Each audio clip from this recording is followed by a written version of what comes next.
Global happenings today. We communicate, we analyze global news. Stay tuned. Hello guys, welcome to Global Happenings today. We have a trending news here for you. And the headline of the news reads, convicted ex-Abia State Governor Senator Ojuzo Kalu begs prison official, please don't handcuff me, as senior aides to the president mock him. All right, before we go into details of the news and other analyses and further analysis, we'd like to encourage you to please subscribe to our channel by clicking on the red subscribe button and also on the bell icon so that you can get notification anytime we publish videos on YouTube. Former governor of Abia State, Dr. Ojuzo Kalu, was on Thursday found guilty of 7.2 billion naira fraud by a federal high court sitting in Lagos and sentenced to 12 years imprisonment by the presiding judge, Justice Mohammed Idris. Mr. Kalu's co-defendants are his firm, Slok Nigeria Limited, and Mr. Udeogu, who was Director of Finance and Accounts at Abia State Government House during Kalu's tenure as governor. In an amended 39 counts, the EFCC accused them of conspiring and diverting 7.65 billion naira from the coffers of the state. In one of the counts, the EFCC alleged that Mr. Kalu, who was Abia State Governor between 1999 and 2007, procured Slok Nigeria Limited, a company solely owned by him and members of his family, to retain its accounts domiciled with the then Inland Bank PLC Apapa branch, Lagos, an aggregate sum of 7,197,871,208 naira 7 kobo. The prosecution claimed that the sum, 7.1 billion naira, form part of the funds illegally derived from the treasury of Abia State government and therefore violating Section 17C of the Money Laundering Prohibition Act 2004, liable to be punished under Section 16 of the same act.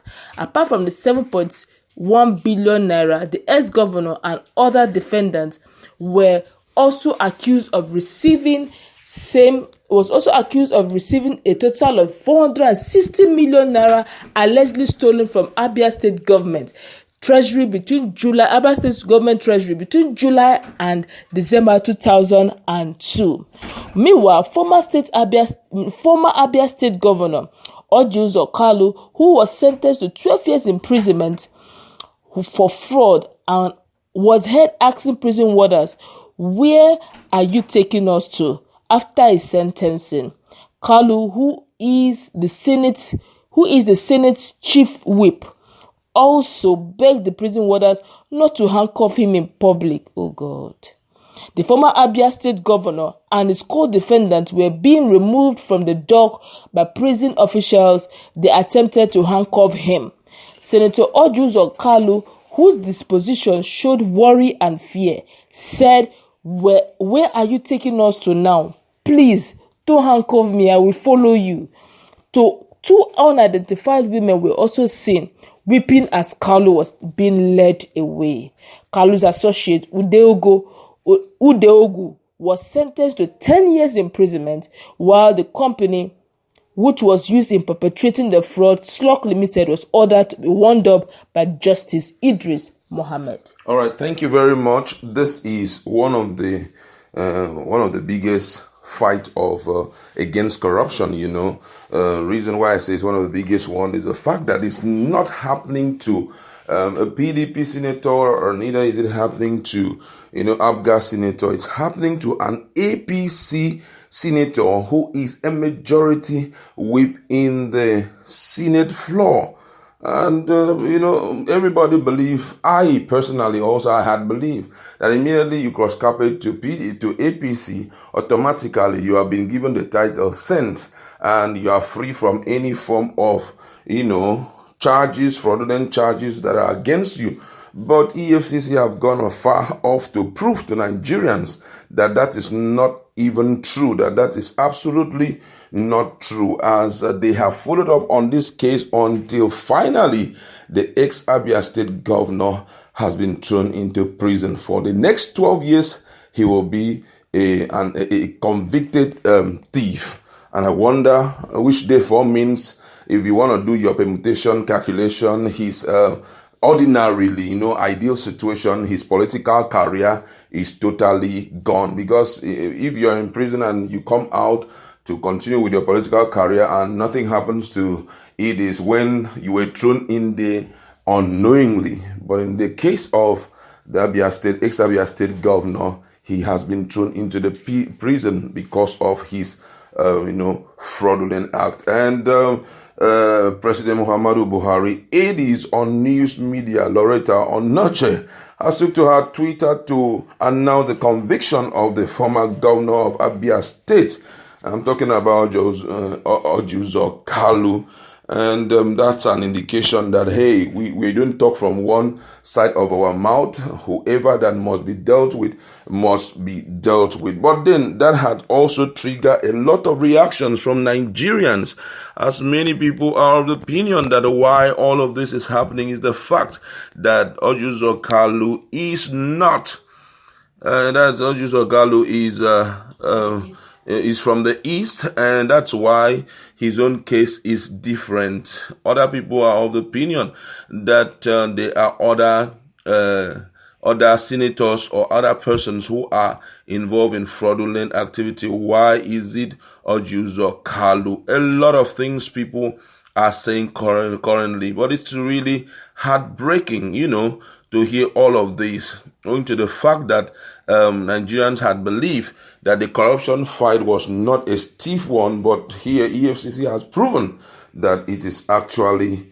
a tough one. And I want to read one or two reactions from Nigerians, just say one or two things that people have said. This one said, he said, nice one, let him feel the heat.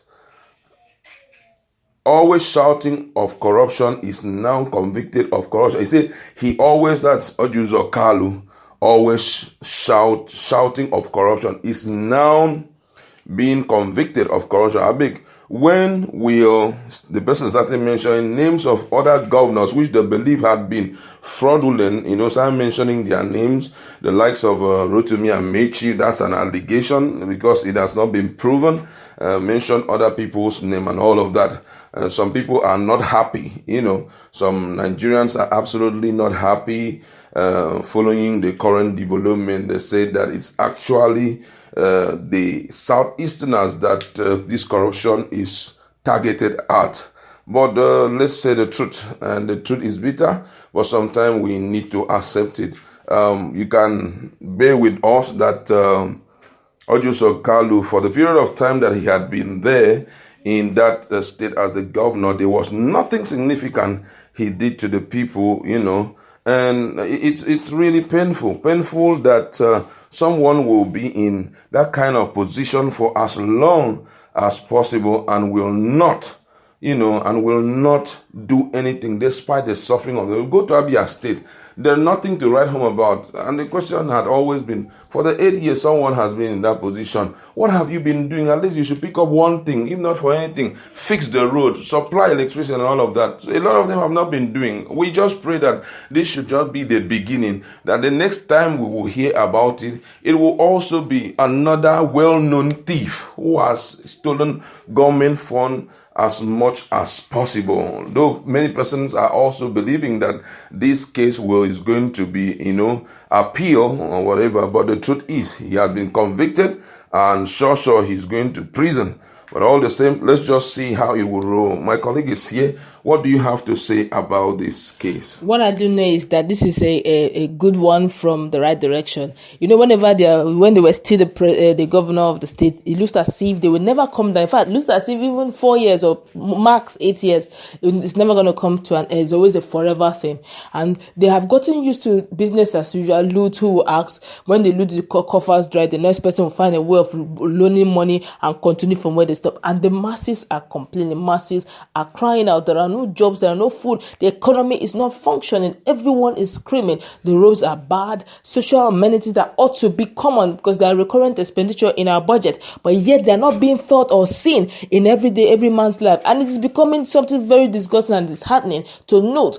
And for some of us who probably don't have an idea of how this whole thing began, when Orji Uzor Kalu entered the seat, he had a company called Slug, but as when he entered the seat, the Slug was not performing. Slug was heavily indebted, but as soon as he became the governor of the state, Slug became a performing company, such that even the people started asking, isn't that the same Slug? Some started even having shares, isn't that the same Slug? Where did they get? What happened before you entered the governorship, and what happened after you entered? What was the difference really? And he had an inland, he had a bank, then the fund bank is not a defunct, is actually defunct now, where monies were just flying in and flying out. He had an aide who during cross-examination, when a thief is caught, is always very pitiful. All of those lionic attitude will become very lampish. They become very lamp in their attitude. When during cross-examination, what he said was he never, that's the aides of Orji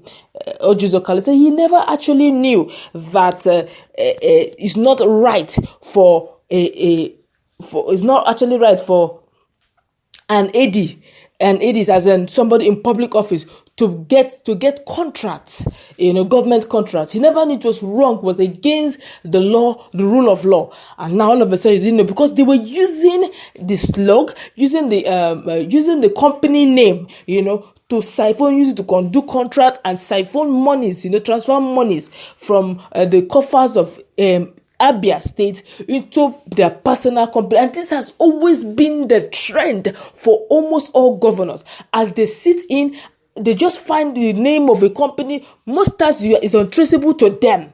You can imagine that it was traceable, because by the time things became bad, they had to bring out the Slug. How come Slug became a beautiful company that is now overperforming? And then I found out that one way or the other, it was actually owned by the family of Orji Uzor Kalu. But this guy was just a manager managing the company. And this has always been the case. If you begin to prove some of these are ex-governors, you'll be surprised what our ears will hear. I just hope that this is not a selective one, but at least this is the right move by the right direction. And I know it will send signals to other governors, other ex-governors who have entered Senate as a place of hiding. Some of them now, if they're in the opposing party, they will begin to quickly think of how to move to the Saint party, where when you enter, all your sins are forgiven. But be that as it may, at least one is down, more to go. All right, thank you very much. Even if they cross carpet to APC, this one that has been caught is actually an APC man.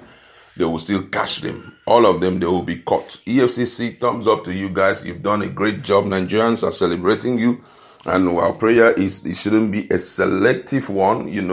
We are angling at other persons also from the north, from the south, from the east, from the west. All should be, investigated and the right thing done. Fairly recently, we've heard about El-Rufai's case. When he was a minister of FCT, there were some houses he sold. I think when he was also chairman of Bureau of Public Enterprise, BPDE, there were certain things that he was doing there. And these people, EFCC said they're uncomfortable with it. About 32 billion naira was being, gotten from that transaction. But EFCC still said they want to go into investigation. He went to court and said there's no need for EFCC to do that, that he has, the company has been, the account has been properly audited by a renowned company, but EFCC is still insisting, and the court gave EFCC the right to go ahead with their investigation. We are also very expectant that at the end of the day, they will come out with something truthful, and if he's guilty, he will also be nailed same. That's where we're going to draw the curtain. Don't forget to subscribe to our channel and also go to our comment section. Let us interact. What do you think is going to happen right now in the minds of corrupt leaders now that the chief whip of the 9th Senate has been convicted and thrown into prison? What do you think others will be thinking right now? Please do well to comment and please stay tuned.